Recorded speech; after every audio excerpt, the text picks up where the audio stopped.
Very good morning students, welcome back to my channel which is by me biology with me यानी मीनाक्षी के साथ। तो previous video में हम लोगों ने क्या कंप्लीट किया था, ए सेक्सुअल स्पोर्स, यानी हम लोग पढ़ चुके हैं फंजाई के जनरल कैरेक्टरिस्टिक्स प्लस उसकी सेक्सुअल स्पोर्स, ए सेक्सुअल स्पोर्स प्लस उसकी माइसीलियम की स्ट्रक्चर। आज की क्लास में हम लोग स्टार्ट करेंगे, जैसे हमने फंजाई क्लासिफिकेशन पढ़ा था कि कितने क्लासेस में डिवाइड किया गया फंजाई को, 4 क्लासेस में डिवाइड किया गया। फर्स्ट क्लास क्या होती है, ज़ाइगोमाइसीटीज, सेकंड होती है एस्कोमाइसीटीज, थर्ड होती है बेसिडियोमाइसीटीज और फोर्थ होती है हमारे पास में ड्यूट्रोमाइसीटीज। तो आज हम स्टार्ट करने वाली हमारी फर्स्ट क्लास जो है ज़ाइगोमाइसीटीज या फाइकोमाइसीटीज। ठीक है, कंफ्यूज मत होइएगा, ज़ाइगोमाइसीटीज और फाइकोमाइसीटीज एक ही बात है। ओके, मैंने आपको कहा था कि जब हम फंजाई के क्लासेस के बारे में पढ़ेंगे तो हम एक एक रिप्रेजेंटेटिव लेंगे। ठीक है, तो आज का हमारा रिप्रेजेंटेटिव क्या है, म्यूकर। ठीक है, और म्यूकर किसका एग्जांपल होता है, फाइकोमाइसीटीज या ज़ाइगोमाइसीटीज का। ठीक है, म्यूकर के बारे में पढ़ने से पहले सबसे पहले हम स्टार्ट करते हैं कि ज़ाइगोमाइसीटीज क्लास के जनरल कैरेक्टरिस्टिक्स क्या होते हैं। ठीक है, तो ज़ाइगोमाइसीटीज के अंदर इंक्लूड होने वाली जो फंजाई होते हैं उनके क्या जनरल फीचर्स होते हैं।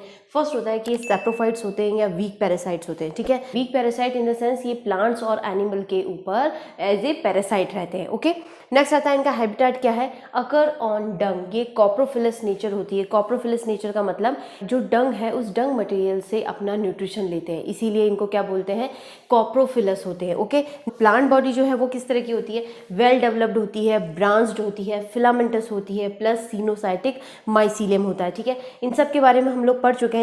ये टर्म्स के बारे में मैं आपको पहले ही बता चुकी हूँ, सो ये क्विक रिविजन हो रहा है हमारा। फिर आता है कि ए सेक्सुअल रिप्रोडक्शन तो स्पोरेंजिया स्पोर्स के थ्रू होता है प्लस क्लेमाइडो स्पोर्स के थ्रू होता है। ए सेक्सुअल स्पोर्स के बारे में मैं आपको पढ़ा चुकी हूँ, मैं लिंक शेयर कर दूंगी आपको, ताकि आपको इनकी जो स्ट्रक्चर है वो आपको पता चल जाएगी। ओके, नेक्स्ट आता है सेक्सुअल रिप्रोडक्शन, जो वो किस तरह से होता है, तो गैमेटेंजियल कॉपुलेशन की वजह से होता है, या कह सकते हैं कि दो गैमेटेंजिया होती है वो आपस में फ्यूज होती है और उनके फ्यूजन से जाइगोस्पोर बनता है। जाइगोस्पोर क्या है, सेक्सुअल स्पोर है। सेक्सुअल स्पोर के बेसिस पर ही इस क्लास का क्लासिफिकेशन किया गया है, यानी इस क्लास का जो मेन इंपॉर्टेंट फीचर क्या है कि इसके अंदर सेक्सुअल स्पोर क्या बनता है, जाइगोस्पोर बनता है, और इसी वजह से इस क्लास का जो नाम है वो क्या रखा गया है, ज़ाइगोमाइसीटीज रखा गया है। ठीक है, तो ये है इसके जनरल फीचर। अब हम स्टार्ट करते हैं, हमारा फर्स्ट रिप्रेजेंटेटिव जो है ज़ाइगोमाइसीटीज का वो है म्यूकर। ठीक है, इससे पहले देखते हैं हम कि म्यूकर की सिस्टमेटिक पोजीशन क्या है। तो किंगडम क्या है, माइकोटा। माइकोटा यानी फंजाई।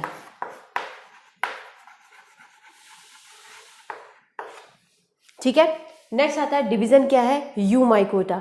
आपके पास सब डिवीजन क्या आता है, ज़ाइगोमाइकोटिना। ओके, क्लास क्या आती है, ज़ाइगोमाइसीटीज। आपके पास ऑर्डर क्या आता है, म्यूकोरेल्स। आपके पास फैमिली क्या आती है, म्यूकोरेसी, यानी म्यूकर कौन सी फैमिली से बिलोंग करता है, म्यूकोरेसी। ठीक है, याद करने में भी आसानी है क्योंकि जितनी भी फैमिलीज होती हैं, ऑर्डर्स होते हैं, ये आपका जो एग्जाम्पल होता है उससे रिलेटेड होते हैं हमेशा। बहुत रेयर होता है कि जब भी बिल्कुल डिफरेंट आ रहा है, अदरवाइज क्या होता है, जो सिमिलर होते हैं इसलिए इनको याद करने में आसानी होती है, कोई कन्फ्यूजन नहीं होता।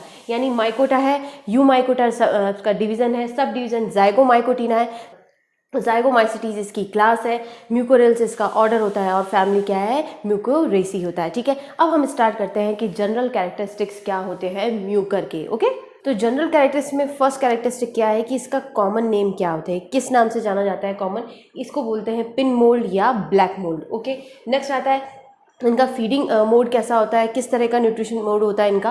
तो ये होते हैं सैप्रोफिटिक होते हैं, जैसे ज़ाइगोमाइसीटीज के जितने भी मेंबर्स हैं वो सब कैसे होते हैं, सैप्रोफिटिक होते हैं। ठीक है, सैप्रोफिटिक होते हैं, कॉप्रोफिलस होते हैं। ठीक है, यानी ये डंग इनहैबिटिंग शो करते हैं। ओके, नेक्स्ट आता है टेरेस्ट्रियल होते हैं, प्लस एयर कंटामिनेट्स होते हैं। ओके, नेक्स्ट आता है इनकी वेजिटेटिव स्ट्रक्चर कैसी होती है। जितने भी फंजाई है उनकी प्लांट बॉडी क्या होती है, हाइफी है, माइसीलियम है, so highly branch chorus mycelium होता है। इनका टेक्सचर कैसा होता है, किस तरह से इनको ये दिखते हैं, तो वाइट, ग्रे और ब्राउनिश कॉटनी ग्रोथ होती है। उनकी जो सबस्ट्रेटम होता है, यानी जहाँ पर ये ग्रोथ करते हैं उनका, तो वो किस तरह से दिखते हैं, तो वाइट होता है, ग्रे कलर के हो सकते हैं, या फिर ब्राउनिश कॉटनी उनकी ग्रोथ होती है। ठीक है, नेक्स्ट आता है कि माइसीलियम जो होता है वो भी दो पार्ट्स में डिफ्रेंशिएटेड रहता है। फर्स्ट पार्ट होता है हमारे पास एरियल और सेकंड पार्ट होता है हमारे पास में प्रोस्ट्रेट। ठीक है, एरियल जो हाइफी या एरियल जो पार्ट होता है उसका क्या काम होता है, स्पोरेंजियम फॉर्मेशन का काम होता है, यानी वो स्पोरेंजियम बनाती है। ओके, और स्पोरेंजियम के अंदर क्या बनते हैं, स्पोर्स बनते हैं। ओके, नेक्स्ट आता है प्रोस्ट्रेट। प्रोस्ट्रेट का क्या काम होता है, ये एब्जॉर्प्शन का काम करता है, यानी जो न्यूट्रिशन को एब्जॉर्ब करने के लिए कौन रिस्पॉन्सिबल है, प्रोस्ट्रेट होता है, ठीक है। यानी माइसीलियम जो है दो में डिफरेंशिएट रहता है, एरियल और प्रोस्ट्रेट, ठीक है। तो म्यूकर के जो यंग हाइफी होते हैं वो कैसे होते हैं, नॉन सेप्टेट होते हैं, लेकिन जो ओल्डर हाइफी होते हैं या ओल्ड हाइफी होते हैं वो कैसे होते हैं, सेप्टेट होते हैं, ठीक है। उनके अंदर सेप्टा होता है, लेकिन जो नए होते हैं, न्यू बने हुए होते हैं, या बोल सकते हैं यंग हाइफी होते हैं, वो नॉन सेप्टेट होते हैं, यानी विदाउट सेप्टा होते हैं, ओके। नेक्स्ट आता है हमारे पास एक कंडीशन का नाम आता है कि टोरुला कंडीशन, जिसपे क्वेश्चंस पूछे जा सकते हैं या याद होना चाहिए। टोरुला कंडीशन क्या होती है कि जो फंजाई के अंदर मिलती है कि एनरोबिक कंडीशन के अंदर, या बोल सकते हैं कि in the presence of carbon dioxide, जो हाइफी होते हैं वो ईस्ट लाइक बॉडीज के अंदर ब्रेक हो जाते हैं, ठीक है। तो ये ईस्ट लाइक बॉडीज का बनना इन एनरोबिक कंडीशन, वो कंडीशन क्या कहलाती है, टोरुला कंडीशन कहलाती है, ठीक है। यानी presence of carbon dioxide, the hyphae are break into yeast like bodies. This condition या this condition of fungus is refer to as torula condition, okay. Fungi की इस कंडीशन को यानी टोरुला कंडीशन को, या फिर बोल सकते हैं ईस्ट लाइक बॉडीज में जब इनकी प्लांट बॉडी जो है वो कन्वर्ट हो गई है और उसी समय इनको ऑक्सीजन अवेलेबल करवा दी जाए तो इनकी बॉडी रिवर्ट हो जाती है, कैसे, वापस फिलामेंटस फॉर्म में कन्वर्ट हो जाती है, ठीक है। तो ये काम चलता है कि ये जो टोरुला कंडीशन कब आती है कि जब आपके पास में एनरोबिक कंडीशन होगी, ठीक है। और एनरोबिक कंडीशन के बाद में यदि एरोबिक कंडीशन आती है यानी ऑक्सीजन अवेलेबल हो जाती है तो वो वापस हाइफी जो है वो किससे, ईस्ट लाइक बॉडी से यानी ईस्ट से किस में कन्वर्ट हो जाता है, फिलामेंटस फॉर्म में कन्वर्ट हो जाता है, ठीक है। म्यूकर की जो हाइफी है उसकी वॉल किससे मिलकर बनी होती है, काइटिन माइक्रोफाइबल्स और काइटोसन से मिलकर बनी होती है। अब बात आती है कि म्यूकर के अंदर रिप्रोडक्शन कैसे होता है। मैंने आपको प्रीवियस क्लासेस में बताया था, जब हम फंजाई की जनरल कैरेक्टरिस्टिक्स पढ़ रहे थे, जब स्पोर्स के बारे में पढ़ा था तभी बताया था आपको कि इनका सबसे इंपॉर्टेंट चीज़ क्या होती है, इनका लाइफ साइकिल होती है, यानी रिप्रोडक्शन मोड पे ही क्वेश्चंस आते हैं और जो सबसे इंपॉर्टेंट है, याद रखने वाली और समझने वाली बात है, वो इनका रिप्रोडक्शन ही है, ठीक है। तो इनमें रिप्रोडक्शन किस मेथड से होता है, एसेक्सुअली भी होता है और सेक्सुअली भी होता है, ठीक है। अब आज की वीडियो में हम पढ़ेंगे एसेक्सुअल मेथड से म्यूकर के अंदर रिप्रोडक्शन किस तरह से होता है, ठीक है। म्यूकर के अंदर एसेक्सुअल रिप्रोडक्शन जो है वो 3 मोड से होता है। फर्स्ट मोड होता है हमारे पास में फ्रेगमेंटेशन, सेकंड होता है हमारे पास में क्लेमाइडोस्पोर्स और थर्ड होता है हमारे पास में स्पोरेंजियोस्पोर्स, ठीक है। तो फर्स्ट होता है फ्रेगमेंटेशन के अंदर क्या होता है, कोई मैकेनिकल इंजरी की वजह से हाइफी जो है या वेजिटेटिव हाइफी जो होती है वो क्या करती है, ब्रेक हो जाती है फ्रेगमेंट्स के अंदर, ठीक है। और वही फ्रेगमेंट जो है वो एज ए स्पोर काम करता है या एक नया माइसीलियम बनाता है, ठीक है। यानी मैकेनिकल इंजरी में break the vegetative mycelium into small fragments, okay, each fragment grows into a new mycelium, यानी हर जो फ्रेगमेंट होता है वो एक नया माइसीलियम बनाता है। मैकेनिकल इंजरी हुई और ब्रेक हुए छोटे छोटे पार्ट्स में, और वो एक तरह से कह सकते हैं कि वो जो फ्रेगमेंट्स होते हैं वो क्या करते हैं, एज ए स्पोर काम करते हैं, ठीक है। और उससे क्या बनता है, नया माइसीलियम बनता है, ठीक है। तो ये एसेक्सुअल मोड कैसा हुआ, बाय फ्रेगमेंटेशन, यानी फ्रेगमेंटेशन के थ्रू एसेक्सुअल रिप्रोडक्शन हो रहा है, ओके। नेक्स्ट आता है हमारे पास में क्लेमाइडोस्पोर्स। क्लेमाइडोस्पोर्स के बारे में भी हम लोग पढ़ चुके हैं, याद होगा, फिर भी रिवाइज कर लेते हैं कैसे होता है, कहाँ बनता है। तो क्लेमाइडोस्पोर्स जो है वो हमेशा अनफेवरेबल कंडीशन में बनता है, एडवर्स कंडीशन के अंदर बनता है, ठीक है। एडवर्स कंडीशन के अंदर बनता है तो क्या होता है, इनकी जो स्ट्रक्चर होती है वो कैसी होती है, थिक वॉल्ड स्ट्रक्चर होती है, ठीक है। तो किस तरह से बनता है chlamydospore, form in adverse condition, ठीक है। एडवर्स कंडीशन के अंदर बनता है। एनरोबिक कंडीशन के अंदर क्या होता है कि जो हाइफी की टिप होती है वो सेप्टेट हो जाती है, ठीक है। So tip of hyphae become septate, ठीक है। सेप्टा बनने की वजह से क्या होता है कि वो हाइफी जो है वो छोटे छोटे सेगमेंट्स में डिवाइड हो जाती है। जितने भी सेगमेंट्स होते हैं वो क्या करते हैं, हर सेगमेंट जो है वो सिक्रेट करता है, क्या सिक्रेशन करता है, थिक वॉल्ड स्ट्रक्चर, यानी थिक वॉल जो है उसको सिक्रेट करता है, ठीक है। उनके सिक्रेशन की वजह से वो जो सेगमेंट्स होते हैं वो कैसे हो जाते हैं, राउंड शेप हो जाते हैं, ठीक है। Each segment secretes a thick wall and assumes a round shape, okay. और ये जो स्ट्रक्चर होती है थिक वॉल राउंड स्ट्रक्चर क्या कहलाती है, क्लेमाइडोस्पोर्स कहलाती है। अब क्लेमाइडोस्पोर्स किस तरह से जर्मिनेट होंगे, जब भी फेवरेबल कंडीशन आती है वो जर्मिनेट होते हैं और एक नया माइसीलियम बनाते हैं, ठीक है। तो ये एसेक्सुअल रिप्रोडक्शन होता है। फर्स्ट होता है हमारे पास फ्रेगमेंटेशन के थ्रू, सेकंड होता है हमारे पास में क्लेमाइडोस्पोर्स के थ्रू, ठीक है। अब बात आती है हमारे पास में थर्ड मेथड की, वो है स्पोरेंजियोस्पोर्स, ठीक है, कि एसेक्सुअल रिप्रोडक्शन जो है वो स्पोरेंजियोस्पोर्स के थ्रू किस तरह से होता है, ठीक है। नेक्स्ट मेथड आता है हमारे पास में एसेक्सुअल रिप्रोडक्शन का, वो होता है बाय स्पोरेंजियोस्पोर्स, ठीक है। स्पोरेंजियोस्पोर्स से किस तरह एसेक्सुअल रिप्रोडक्शन होता है, ठीक है। तो ये आपको फिगर दिख रहा होगा, इस फिगर के थ्रू हम समझेंगे कि स्पोरेंजियोस्पोर्स किस तरह जर्मिनेट होते हैं और एक नई माइसीलियम से कन्वर्ट होते हैं, ठीक। तो ये आपको स्ट्रक्चर दिख रही होगी कि ये जो पोर्शन है ये क्या कहलाता है, माइसीलियम, यानी बहुत सारे हाइफी जो है वो नेट लाइक स्ट्रक्चर बनाते हैं जिसको हम माइसीलियम कहते हैं, ठीक है। जब मैंने आपको म्यूकर की माइसीलियम की स्ट्रक्चर पढ़ाई है अभी, तब मैंने आपको बताया कि इसमें दो तरह के हाइफी मिलते हैं, ठीक है। एक हाइफी जो होता है वो एरियल होता है, एक प्रोस्ट्रेट होता है, ठीक है। जो एरियल हाइफी होते हैं उनके ऊपर क्या लगते हैं, स्पोरेंजिया बनती है। स्पोर फॉर्मेशन के लिए जो हेल्प करता है वो कौन करता है, एरियल हाइफी करता है, ठीक है। तो ये होते हैं एरियल हाइफी। ये जो एरियल हाइफी होते हैं इनको क्या बोलते हैं हम, स्पोरेंजियोफोर्स, ठीक है।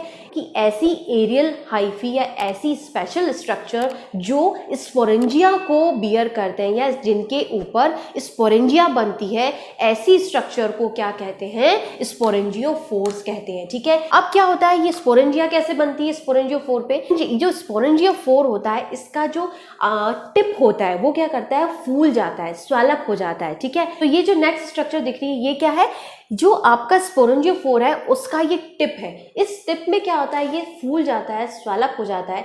इसमें स्वेलिंग आने से क्या होता है कि इसके अंदर जो साइटोप्लाज्म और न्यूक्लियाई होते हैं वो धीरे धीरे इस टिप के ऊपर, इस टिप में इकट्ठा होना शुरू होते हैं, कलेक्ट होना शुरू होते हैं। ये जो हाइलिन टिप है या जो स्वॉलन हाइलिन टिप है, इसमें धीरे धीरे क्या होता है, ये और एनलार्ज होती है और ग्रोथ करती है। इसकी ग्रोथ होने से क्या होती है, आपको इस तरह की राउंड शेप स्ट्रक्चर दिखती है। ये जो स्ट्रक्चर है, ये राउंड शेप स्ट्रक्चर क्या कहलाती है, स्पोरेंजिया कहलाती है, ठीक है। इस स्पोरेंजिया के अंदर ही स्पोर बनते हैं, ओके। कैसे बनते हैं कि ये जो पोर्शन है, ये जो स्वेलअप करा हुआ स्पोरेंजिया होता है, धीरे धीरे स्पोरेंजिया क्या होती है, जैसे जैसे मैच्योर होती है तो इसके मैच्योरेशन से क्या होता है, इसमें भरा हुआ जो साइटोप्लाज्म होता है, इसमें क्या कंटेंट भरा हुआ है, साइटोप्लाज्म है। तो इसमें भरा हुआ जो साइटोप्लाज्म होता है ये दो पार्ट्स में डिफ्रेंशिएट हो जाता है, ठीक है। दो पार्ट्स कौन से होते हैं, तो ये जो पेरिफेरी वाला पार्ट होता है ये क्या कहलाता है, पेरिफेरल प्रोटोप्लास्ट होता है, या फिर इसको हम बोलते हैं स्पोर प्लाज्म, ठीक है। ये क्या कहलाता है, पेरिफेरल प्रोटोप्लास्ट या स्पोर प्लाज्म, ठीक है। स्पोर प्लाज्म के अंदर क्या होता है, ये डेंस साइटोप्लाज्मिक पार्ट होता है प्लस विथ न्यूक्लियाई, ठीक है। Dense cytoplasmic part with multi nucleate condition या विथ मल्टी न्यूक्लिएट, ठीक है।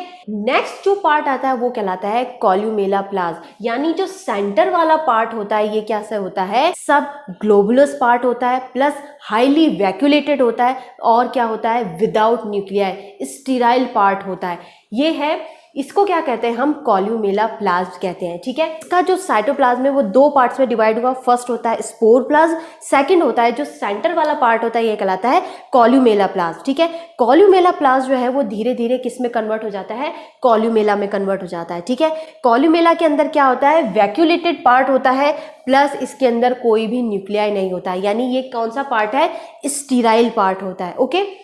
तो जिसके अंदर न्यूक्लियाई होगा, डिवीजन किसके अंदर होगा, यानी स्पोर प्लाज्म के अंदर डिवीजन होता है, और स्पोर प्लाज्म ही क्या बनाता है, आगे फर्दर स्पोर्स का डेवलपमेंट करता है, ठीक है। स्पोर प्रोडक्शन का काम कौन करता है, स्पोर प्लाज्म करता है, ठीक है। अब ये वाला पोर्शन और जो कॉल्यूमेला प्लाज्म है, यह कॉल्यूमेला और स्पोर प्लाज्म को कौन अलग अलग करता है, इन दोनों पार्ट्स को कौन सेपरेट करता है, आपको ये स्ट्रक्चर दिख रही होगी, ये डोम शेप्ड सेप्टम होता है, ठीक है। इट्स ए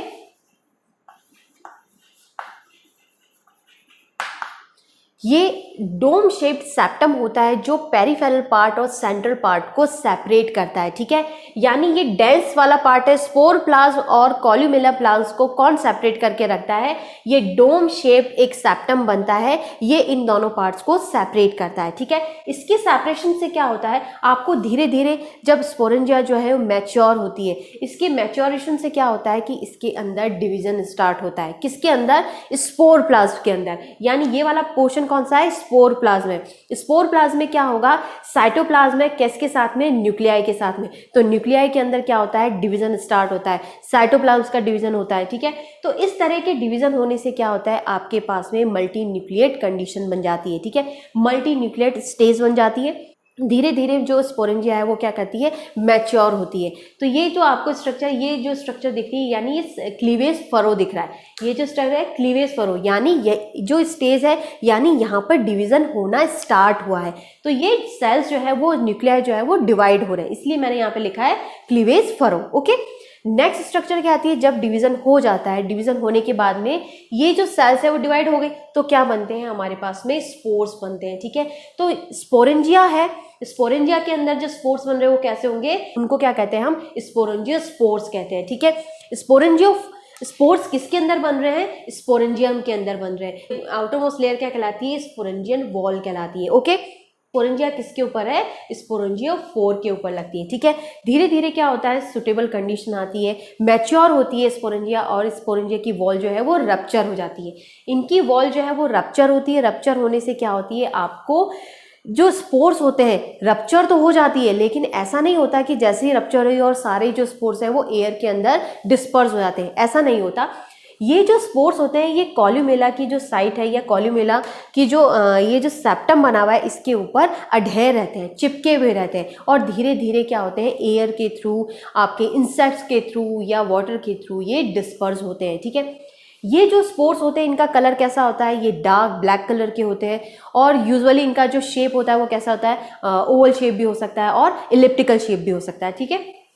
तो इस तरह के इनके शेप होते हैं स्पोर्स के, एयर के थ्रू या इंसेक्ट्स के थ्रू या वाटर के थ्रू जब ये डिस्पर्स होते हैं। इनके डिस्पर्जन से क्या होता है कि जैसे ही इन स्पोर्स को सुटेबल सबस्ट्रेटम मिलता है, सुटेबल कंडीशन मिलती है, अपने फेवर में मिलती है, तो सबस्ट्रेटम होता है उससे चिपक जाते हैं, और उनके चिपकने से, अडहेर होने से क्या होता है, उसके अंदर जर्म ट्यूब निकलती है, और ये जर्म ट्यूब जो है वो नया हाइफी बनाती है, और धीरे धीरे हाइफी जो है वो ब्रांच्ड होता है, उसके ब्रांच होने से माइसीलियम बनता है, यानी बहुत सारे हाइफी जो है वो नेट लाइक स्ट्रक्चर बनाते हैं, और फिर से ये माइसीलियम में कन्वर्ट हो जाते हैं, ठीक है। तो इस तरह एक स्पोर से एक नई प्लांट बॉडी बनती है, ये एक नया हाइफी बनता है, ठीक है। तो ये मेथड जो होता है वो कहलाता है एसेक्सुअल रिप्रोडक्शन।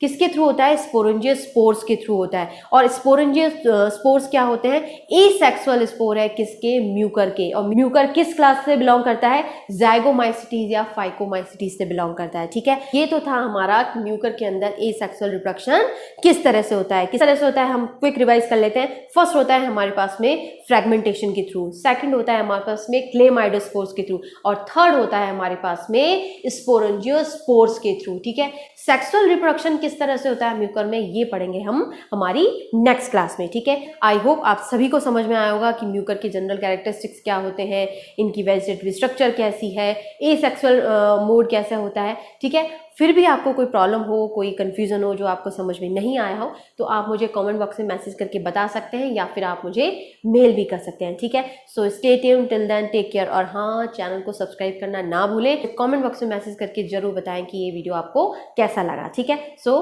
Thank you.